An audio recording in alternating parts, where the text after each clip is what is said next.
বলের সংজ্ঞা দিয়ে শুরু করব। কাকে বল বলে, বলের ইউনিট, বলের একক কি, নিউটন ডাইন।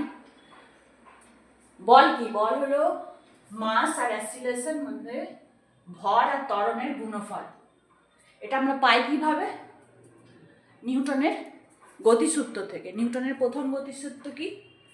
যা প্রয়োগ করলে, যে বল প্রয়োগ না করলে স্থির বস্তু চিরকাল স্থির অবস্থায় থাকবে, সমবেগে সরলরেখায় চলমান বস্তু চিরকাল সমবেগে সরলরেখায় চলবে। মানে বল এমন একটি এজেন্সি যেটা বস্তুর অবস্থার পরিবর্তন করে, অবস্থানের পরিবর্তন করে এবং অবস্থানের দিকের পরিবর্তন করে। এটা নিউটনের ফার্স্ট গতিসূত্র। সেকেন্ড গতিসূত্র হলো বস্তুর ওপর বল প্রয়োগ করলে বস্তুর ভরবেগের পরিবর্তন হয়। বেগ কেন বলা হলো না, ভরবেগ কেন বলা হলো? ভর আর বেগ, যার যত বেশি ভর তার বেগ উৎপন্ন করতে তত বেশি বল লাগবে, তাই ভরবেগ বলা হলো। ভরবেগের পরিবর্তনের হার বস্তুর বলের সমানুপাতিক। বস্তুর বল যেদিকে ক্রিয়া করে ভরবেগের পরিবর্তনও সেদিকে ক্রিয়া করে। এখান থেকে আমরা বলের সংজ্ঞা থেকে আমরা বলের এই ইকুয়েশনটা পাই। এর থার্ড ল অফ নিউটন, প্রত্যেক ক্রিয়ার সমান আর বিপরীত প্রতিক্রিয়া আছে। যাই হোক, ফোর্স, আমি বললাম যে ভরবেগের পরিবর্তনের হার। এখানে ভর যদি এম হয়, ইনিশিয়াল বেগ মানে প্রাথমিক বেগ যদি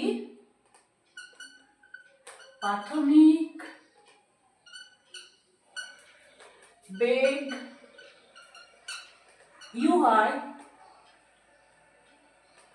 অন্তিম বেগ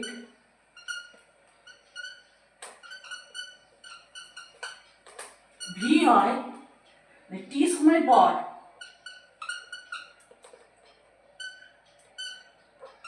আমরা বলেছি বল মানে ভরবেগের পরিবর্তনের হারের বল সমানুপাতিক। ভরবেগ কি হলো? প্রথম প্রাথমিক ভরবেগ হলো এম ভি, না এটা হচ্ছে অন্তিম ভরবেগ এম ভি, প্রাথমিক ভরবেগ এম ইউ।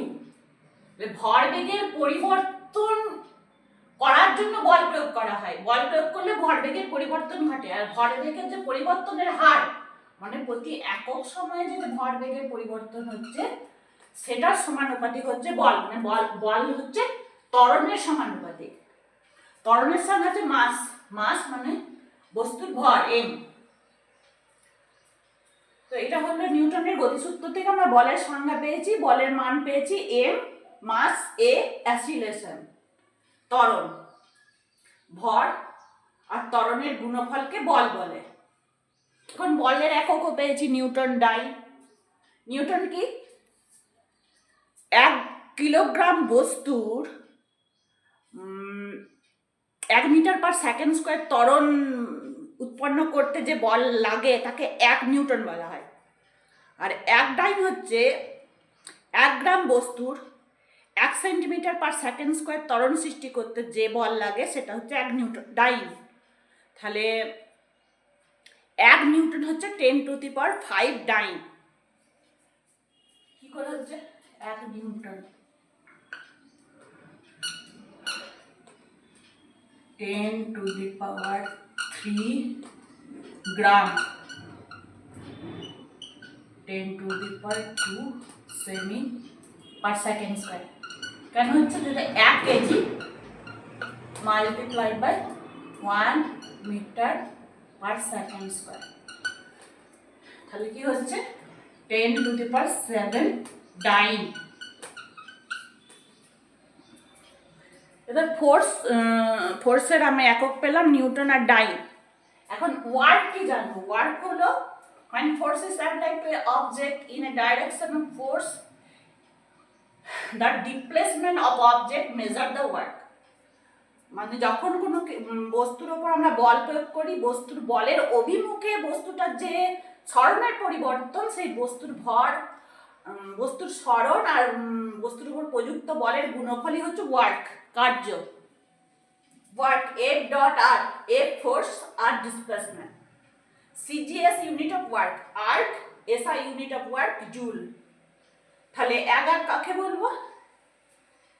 এক ডাইন বল প্রয়োগ করলে যে বস্তুটির 1 সেন্টিমিটার সরণ ঘটে, তাহলে সেই ঘটলে সেই তাতে যে কার্য সঞ্চিত থাকে বস্তুটির মধ্যে, যেটা কার্য সম্পাদন হয় বস্তুটির দ্বারা, সেটা হচ্ছে এক আর্ক।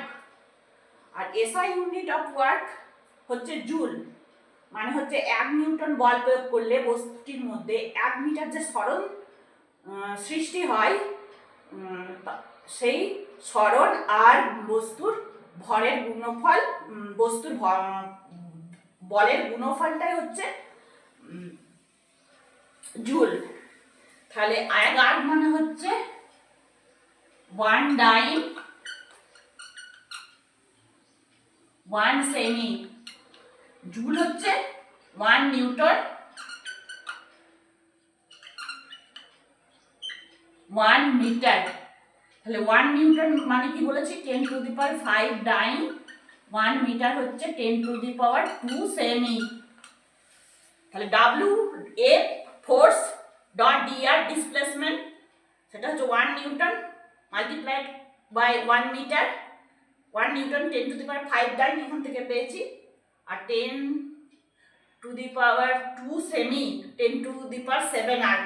1 জুল মানে হচ্ছে 1 joule equals to 10 to the power 7 erg. তাহলে আমরা বল কার্য ভালোভাবে বুঝতে পেরেছি। এবার ক্ষমতা কাকে বলে? পাওয়ার।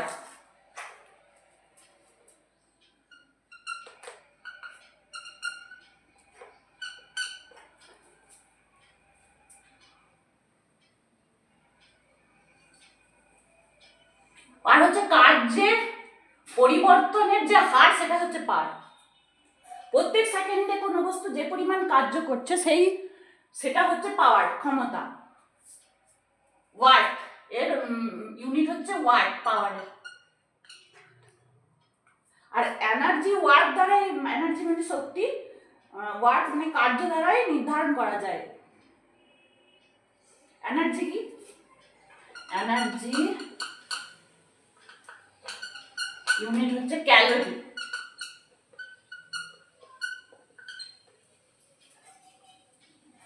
তাহলে আমরা কি জানলাম? বল, ওয়ার্ক, বল ফোর্স, ওয়ার্ক কার্য, পাওয়ার ক্ষমতা, এনার্জি শক্তি।